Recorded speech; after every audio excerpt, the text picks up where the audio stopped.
오늘 말씀은 약속하신 것입니다. 말씀을 시작하면서 한 이야기를 먼저 소개해 드리려고 합니다. 셈이라는 아이의 이야기입니다. 셈의 할머니가 셈에게 우표책을 주겠다고 약속을 했습니다. 하지만 시간이 지나도 우표책이 도착하지 않습니다. 그런데 이상하게도 친구가 와서 셈의 물건을 볼 때마다 셈은 할머니는 나에게 우표책을 주셨어 라고 말하는 것입니다. 어머니가 이상하게 여깁니다. 그래서 그에게 묻습니다. 셈, 넌 할머니에게 우표책을 받지도 않았는데 왜 친구한테 그렇게 말하니? 그가 대답합니다. 엄마, 할머니가 이미 약속하셨는걸요. 그건 제가 이미 받은 거나 같다고요. 그러나 한 달이 지나도 우표책이 여전히 도착하지 않습니다. 하루는 그의 어머니가 그에게 말합니다. 할머니가 그 약속을 잊어버리신 것 같구나. 그가 즉시 대답합니다. 아니에요, 엄마. 잊어버리실 리가 없어요. 그리고 엄마, 나 지금 할머니께 감사의 편지를 쓰면 어떨까요?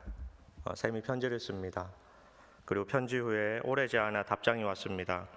할머니의 답장입니다. 사랑하는 셈, 나는 내게 주기로 했던 약속했던 우표책을 잊지 않았단다.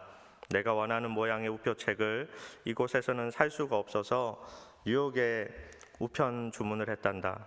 그러나 보내온 것이 너무 오래돼서 다시 시카고에 우편 주문을 했다. 너를 사랑하는 할머니. 샘은 편지를 다 읽고 승리에 찬 목소리로 엄마에게 말합니다. 엄마, 제가 말했죠. 할머니가 약속한 것은 제가 이미 받은 것과 같다고요. 그의 마음속에는 전혀 마음에 의심이 없었던 것입니다. 성도님 여러분, 하나님께서 저와 여러분에게 약속하신 것, 그것은 가장 좋은 것으로 응답받게 된다라는 사실을 반드시 기억하시기를 바랍니다. 하나님 우리에게 가장 좋은 것으로 가장 좋은 시간에 우리에게 주시기 원하시는 분임을 또한 믿으시기 바랍니다. 오늘 하나님께서 말씀을 통해서 우리에게 약속하고 계십니다. 요한일서 2장 25절에 이렇게 말씀합니다. 그가 우리에게 약속하신 것은 이것이니 곧 영원한 생명이니라.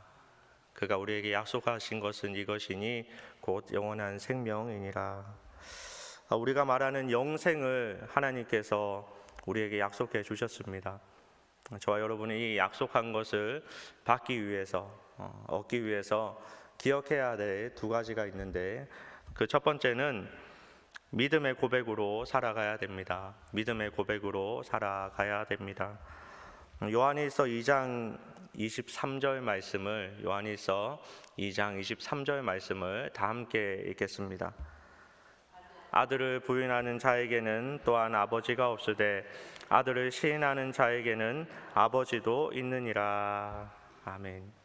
여기서 말하는 시인하다라는 말은 우리가 생각하는 천국의 열쇠와도 같습니다. 천국 열쇠는 예수님을 믿는 믿음의 사람에게 주어지는 것이라는 사실을 우리는 너무나 잘 알고 있습니다. 그래서 마태복음 16장에 보면 베드로가 예수님을 주는 그리스도시요 살아계신 하나님의 아들이십니다 고백할 때 예수님께서 베드로에게 시몬아 내가 복이 있도다 말씀하시면서 그 믿음의 고백으로 천국 열쇠를 주십니다. 사랑하는 성도님 여러분, 예수님을 고백하는 그런 믿음의 인생, 천국의 은혜를 누리는 삶을 살아가시기를 주님의 이름으로 축복합니다. 더 나아가서 23절의 말씀을 묵상하면서 우리가 조금 전에 읽었던 그 말씀을 생각하면서 우리도 체크해 봐야 될 것, 확인해 봐야 될 것이 있습니다. 나는 어떨 때 예수님을 시인하는가? 그리고 나는 어떨 때 예수님을 부인할 때가 있는가라는 것을 한번 확인해 봐야 됩니다. 어떤 사람들은 교회에서만 예수님을 시인하는 사람이 있습니다. 또 어떤 사람은 교회에서도 세상 속에서도 예수님을 시인하는 사람이 있습니다. 또 어떤 사람은 교회에서나 세상에서나 모두 예수님을 부인하는 사람이 있습니다. 혹시 우리의 입술은, 우리의 삶은 어떤 모습을 하고 있습니까? 경기도 남양주시 여기서 가까운 곳이죠. 가까운 곳에 정약용 선생님의 생가와 실학박물관이 있습니다. 아마 가까워서 방문해 보신 분들이 있을 텐데 제가 얼마 전에 거기를 가족들과 함께 아이와 함께 방문을 했는데요. 그곳에 너무나 감동되는 글이 있어서 보다가 그냥 다른 거는 그냥 지나치다가 그것은 사진을 찍어서 제가 기억해 둔 적이 있습니다. 그 내용은 이렇습니다. 먼저 배경은 정약용 선생님이 조선 순조 원년 신유년에 천주교인에 대한 박해라는 이유로 전라도 강진으로 유배를 떠나게 됩니다. 그때 정약용 선생님에게 아들 정학연이 이렇게 편지를 씁니다. 귀양살이가 얼마나 힘이 드십니까? 아버님이 귀양에서 풀리는 것을 맡고 있는 이모모, 강모모, 홍모모에게 등에게 애거를 하면 일이 잘 풀릴 듯 싶사옵니다. 아버지를 생각하는 아들의 마음으로 이렇게 편지를 썼습니다. 그때 정약용 선생님은 아들에게 이렇게 답장을 보냅니다. 아들아, 천하의 기준에 옳은 것을 지키며 이익을 얻는 것이 가장 높은 등급이고 옳은 것을 지키며 해를 입는 것은 그 다음이며 옳지 않은 것을 쫓아 이익을 얻는 것이 세 번째이고 옳지 않은 것을 쫓아 해를 입는 것이 네 번째이다. 내가 제시한 방도는 옳지 않은 것을 쫓아 이익을 얻으려는 것인데 결국 이익도 얻지 못하게 될 것이다. 너는 아들로서 도리를 다했으니 더 이상 내게 부당한 일을 거론하지 말아라. 저는 이 글을 읽으면서 참 감동을 받았습니다. 그리고 또 하나 더 나아가서 우리 예수님을 믿는 자들이 믿음을 지키며 이익을 얻는 것은 너무나 좋은 것이고, 그리고 우리 믿는 자들이 믿음을 지키다가 고난을 당하는 것은 그 다음 좋은 것이고, 또 우리 예수 믿는 사람들이 믿음을 버리고 이익을 얻는 것은 그 다음 좋은 것이고 또 안 좋은 것이죠. 그리고 믿음도 버리고 이익도 얻지 못하는 것은 더 안 좋은 것이다 라는 제 나름의 생각을 가졌습니다. 저와 여러분은 우리 첫 번째, 두 번째 어떠한 상황에서도 어떠한 모습에서도 믿음을 지켜서 하나님 약속하신 그 영생의 은혜, 하나님 주시는 가장 큰 기쁨을 얻는 그런 값진 인생이 되시기를 주님의 이름으로 축복합니다. 지금도 어떤 이들은 자신에게 이익이 될 때 예수님을 시인하고 있고, 지금도 어떤 이들은 자신의 이익을 위해서 예수님을 부인하지만, 저와 여러분 우리 믿는 자들은 어떠한 상황 속에서도 언제 어디서나 약속을 지키시는 그 하나님을 의지하면서 예수님은 나의 구주, 나의 하나님, 나의 전부라고 고백하는 그런 귀한 믿음의 인생을 살아서 하나님 주시는 가장 귀한 영생을 얻고 살아가는 그런 믿음의 사람이 되기를 다시 한 번 더 간절히 축복합니다. 두 번째는 받은 은혜를 잊지 말아야 합니다. 받은 은혜를 잊지 말아야 합니다. 요한일서 2장 24절 말씀을 우리 다 함께 읽겠습니다. 요한일서 2장 24절 말씀. 너희는 처음부터 들은 것을 너희 안에 거하게 하라. 처음부터 들은 것이 너희 안에 거하면 너희가 아들과 아버지 안에 거하리라. 아멘.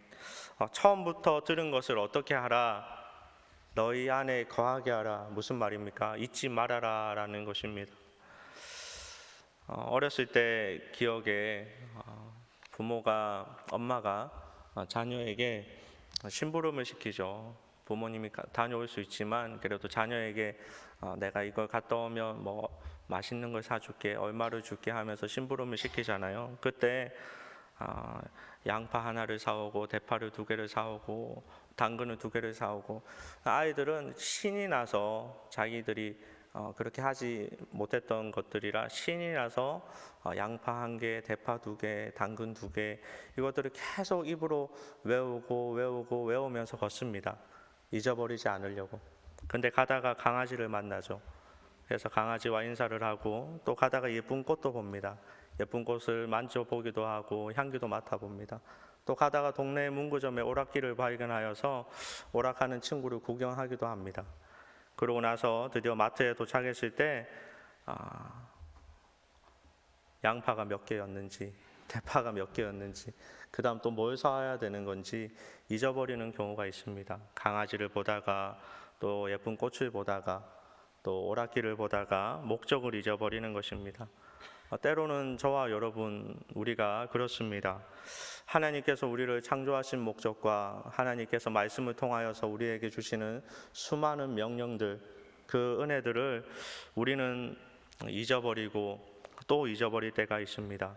많은 다짐과 작심을 했던 것들을 세상의 수많은 볼거리에, 놀거리에, 걱정거리에 여러 가지 많은 것들을 바라보다가 어느샌가 정말 중요한 하나님의 말씀, 하나님의 은혜, 하나님의 명령들을 세상에 빼앗겨 버리고 내가 왜 이곳에 서 있는지, 무엇을 하려고 있는지 잊어버리는 경우가 있습니다. 오늘 말씀 전체적인 주제가 적 그리스도와 하나님의 자녀입니다. 한마디로 성도와 배교자들을 대조하는 말씀입니다. 그들과 같이 하지 말라라는 것이죠. 그래서 요한일서 2장 25절은 물론이요, 요한복음 3장 16절의 말씀처럼 하나님이 세상을 이처럼 사랑하사 독생자를 주셨으니 이는 그를 믿는 자마다 멸망하지 않고 영생을 얻게 하려 하심이라 라는 이 말씀을, 하나님의 사랑과 그 은혜를 우리 믿는 자들은 반드시 잊지 않고 기억하면서 고백하면서 살아가야 된다라는 말씀이 적 그리스도, 배교자와 우리 믿는 자들과의 분명한 차이가 있다라는 것입니다. 사랑하는 성도님 여러분, 예수님께 받은 은혜를 기억하십니까? 우리 어제 부활주일이었는데 부활절에 부활의 은혜를 여러분 기억하십니까? 결코 세상에 빼앗기지 않는 저와 여러분의 삶이 되기를 간절히 소원합니다. 찬송가 429장에는 이 찬송가가 있죠. 세상 모든 풍파너를 흔들어라는 찬송가가 있습니다. 그 가사 후렴구가 어떻게 됩니까? 받은 복을 세어보아라, 크신 복을 내가 알리라. 받은 복을 세어보아라, 주의 크신 복을 내가 알리라. 우리가 너무나 잘 읽기 때문에 하나님께서는 때로는 말씀을 통해서, 그리고 이 찬양을 통하여서 받은 복을 세어보아라, 받은 은혜를 기억하라, 잊지 말아라 라고 말씀하시면서 더 나아가서 그렇게 살아갈 때 우리에게 주의 크신 복을 우리가 깨닫게 되고 더 알게 된다라는 사실을 분명하게 말씀하고 있습니다. 사랑하는 성도님 여러분, 하나님의 은혜를 기억하고 하나님의 은혜를 잊지 않고 하나님의 복 안에서, 하나님 주실, 앞으로도 주실 그 은혜 안에서 완전하고 안전한 삶을 살아가시기를 주님의 이름으로 축복합니다. 말씀을 정리하겠습니다. 영원토록 주님을 고백하는 삶, 그리고 그로 인해서 주시는 수많은 은혜를 받고 그 받은 은혜를 잊지 않고 기억하여서 하나님께서 약속하신 것, 더 크신, 우리에게 주어진 더 큰 하나님의 은혜, 약속, 영생의 복, 이 모든 것들을 누리면서 앞으로 남은 인생 하나님 한 분 바라보며 살아가는 저와 여러분의 삶이 되기를 주님의 이름으로 축복합니다.